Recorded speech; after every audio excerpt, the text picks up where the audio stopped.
नमस्ते छात्रों, मैं आमले बीए कक्षा 10वीं हिंदी लोक भारती दूसरी इकाई में पहली जो कविता है जिसका नाम है बरस ही जलद, इसके बारे में हम आज जानकारी देखेंगे। तो बरस ही जलद इस कविता के लेखक कवि रचनाकार रचयिता गोस्वामी तुलसीदास जी है।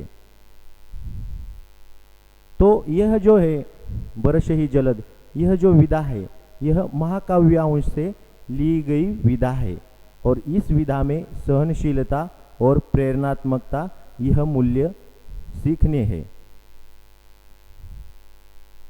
तो सबसे पहले लेखक का परिचय देखेंगे। गोस्वामी तुलसीदास, इनका जन्म 1511 बांदा जो कि उत्तर प्रदेश में है और इनकी मृत्यु 1623 जो वाराणसी उत्तर प्रदेश में है।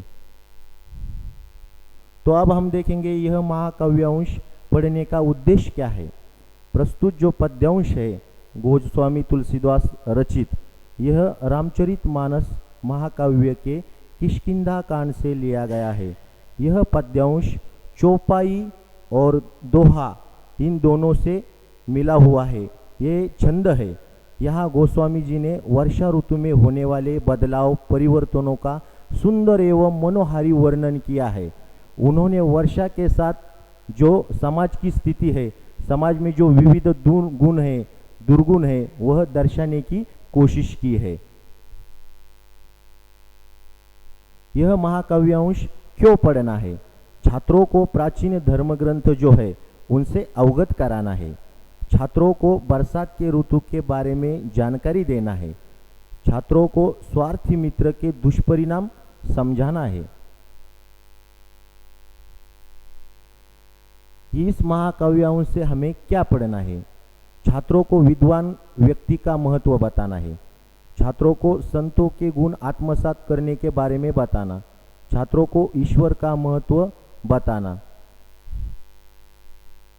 तो सबसे पहले हम चौपाई जो है यह पढ़ेंगे और उसके बाद इसके कठिन शब्द का अर्थ देखेंगे और फिर बाद में एक एक पंक्ति का सरल भावार्थ देखेंगे। तो आइए हम पहले ये चौपाई पढ़ते हैं। घन घमंड नभ गर्जत घोरा, प्रियाहीन डरपत मन मोरा। दामिनी दमक रही है घनमाही, खलके प्रीति जथा थीर नाही। बरस ही जलद भूमि नियर आए, जथा नवही बुध विद्या पाए। बूंद आघात सहही गिरी कैसे, खलके बचन संत सह जैसे। क्षुद्र नदी भरी चली तोराई, जैस थोरे हु धन खलईत राई। भूमि परत भा डाभर पानी, जणू जीव ही माया लपटानी। समिटी समिटी जल भरी ही तलावा, जिमी सद्गुण सज्जन पही आवा। सरिता जलनिधि महु जाई, हुई अचल जिमी जीव हरि पाई। यह चौपाई पढ़ने के बाद इसके जो कठिन शब्द है वह हम देखेंगे। घन यानी कि बादल, घमंड यानी कि गर्व, डरपत यानी कि डर रहा है, घोरा यानी कि भयंकर, दामिनी यानी कि बिजली, खल यानी कि दुष्ट, नियरा है इसका मतलब है पास आकर, जथा यानी कि जैसे, डाभर यानी कि मलिन। और एक सवाल है, मन किसका डर रहा है? तो आइए हम एक एक पंक्ति का भावार्थ देखेंगे और उसके बाद में उस सवाल का जवाब मिलेगा। घन घमंड नभ गर्जत घोरा, प्रियाहीन डरपत मन मोरा। कवि कहते हैं आकाश में घुमड़ घुमड़ कर भयंकर गर्जना कर रहे हैं बादल, और उतने में रामचंद्र कहते हैं प्रियाहीन डरपत मन मोरा। मेरा जो मन है, प्रिया यहाँ का अर्थ है सीता, सीता के बिना मेरा जो मन है वह डर रहा है। प्रभु रामचंद्र व्याकुल है। और उसके आगे देखिए, दामिनी दमक रही है घनमाही, खलके प्रीति जथा थीर नाही। दामिनी यानी कि बिजली, दमक यानी कि चमक रही है, घन यानी कि बादल में, खल के यानी कि दुष्ट के, प्रीति यानी कि प्रेम, जिस जाता यानी कि जिस प्रकार थिर यानी कि स्थिर नाही, जिस प्रकार दुष्ट मित्र की जो मित्रता रहती है वह जिस प्रकार स्थिर नहीं रहती, उसी प्रकार आकाश में बिजली जो है वह दमक रही है, चमक रही है। तो उसके आगे देखेंगे, बरस ही जलद भूमि नियर आए। बरस यानी कि वर्षा जोर से भूमि यानी कि जमीन पर, नियरा यानी कि पास आ रही है, गिर रही है। जथा नवही बुध विद्या पाए, जथा यानी कि जैसे, नवही यानी कि विनम्र होकर, झुककर, बुध यानी कि विद्वान, जिस प्रकार विद्वान लोग झुककर विनम्र होकर, विद्या पाकर विनम्र हो जाते हैं, उसी प्रकार यह वर्षा भी क्या हो रही है, जमीन पर गिर रही है। बूंद आघात सह ही गिरी कैसे, खलके बचन संत सह जैसे। बूंद यानी कि बूंदे, बूंद यानी कि बूंदे, आघात यानी कि प्रहार, सह यानी कि सह रहे हैं, गिरी यानी कि पर्वत। जिस प्रकार उस बूंदों का, वर्षा के जो बूंद गिर रहे हैं, वह बूंदों का आघात जिस प्रकार वह सह रहे हैं, कौन, पर्वत सह रहे हैं। खल के बचन संत सह जैसे, जिस प्रकार से सह रहे हो, जिस प्रकार दुष्ट व्यक्ति के जो वचन होते हैं, बोल होते हैं, संत लोग जिस प्रकार वह सह लेते हैं दुष्ट लोगों के विचार, उसी प्रकार यह जो पर्वत है, यह पर्वत भी क्या कर रहा है, इस बूंद का प्रहार आघात सह रहा है। उसके आगे देखेंगे, क्षुद्र नदी भरी चली तोराई, जस थोरे हु धन खल इतराई।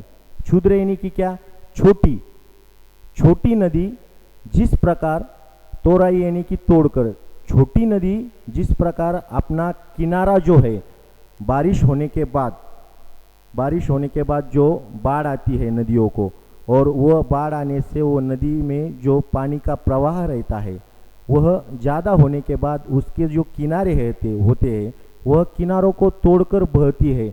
उसी प्रकार जैसे थोड़े हु धन खलित रही, कैसे, जिस प्रकार थोड़ा सा भी धन पाकर लोग अभिमानित होते हैं, इतराना यानी कि अभिमानित होना, उसी प्रकार भूमि परतबा डाबर पानी, जनु जीव ही माया लपटानी। भूमि यानी कि जमीन, परतबा जिस प्रकार जमीन पर बारिश होती है, बारिश का जो पानी गिर जाता है, डाभर पानी, वह जो पानी है, गिरा हुआ पानी, वह जमीन पर पड़ने के बाद मलिन हो जाता है। जनु जीव ही माया लपटानी, जिस प्रकार जीव जो है वह माया से लपट गए हो, इस प्रकार। समिटी समिटी जल भरे ही तलावा, जिमी सद्गुण सज्जन पही आवा। जिस प्रकार समिटी समिटी यानी कि समेट समेट कर, जल भरे ही तलावा, जिस प्रकार समेट समेट कर पानी बहते बहते तालाब भर जाता है, जिस प्रकार कैसे भरता है वह, जिमी सद्गुण सज्जन पही पावा। जिस प्रकार सद्गुण व्यक्ति, सद्गुण जो है, अच्छे गुण जो है, वह सज्जन व्यक्ति के पास जिस प्रकार चले आते हैं, उसी प्रकार यह पानी भरकर तालाब भर जाता है। सरिता जल निधि महु जाई, हुई अचल जिमी जीव हरि पाई। सरिता यानी कि क्या, नदी, जल निधि यानी कि समुद्र। जिस प्रकार ये जो नदी है वह भर के बह के कहाँ जाती है, समुद्र में मिल जाती है।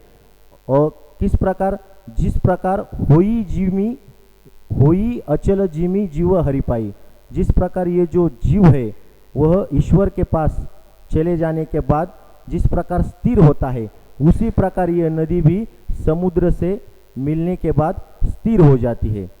यह था इस चौपाई का भावार्थ। तो आगे का दोहा देखेंगे हम। हरित भूमि तृण संकुल समुझी परत ही नहीं पंथ, जिमी पाखंड विवादते लुप्त हुई सदग्रंथ। देखो, हरित यानी कि क्या, हरा भरा, भूमि, तृण यानी कि घास, संकुल यानी कि पूर्ण, समुझी पर ही नहीं पंथ। जिस प्रकार पृथ्वी पर बारिश के मौसम में, वर्षा काल में पृथ्वी का जो माहौल है वह पूरा हरा भरा हुआ नजर आता है। समुझी पर ही नहीं पंथ, समझ में नहीं आता कि रास्ता कहाँ पर है, ऐसा वातावरण यहाँ पर तैयार होता है। जिमी पाखंड विवादते लुप्त हुई सदग्रंथ। जिमी यानी कि जिस प्रकार, पाखंड यानी कि पाखंडी विचार, विवाद यानी कि विचार से लुप्त हुई सदग्रंथ। जिस प्रकार ऐसा लगता है कि पाखंडी विचार जो है वह सदग्रंथ लुप्त हो जाते हैं। उसके आगे की चौपाई देखेंगे।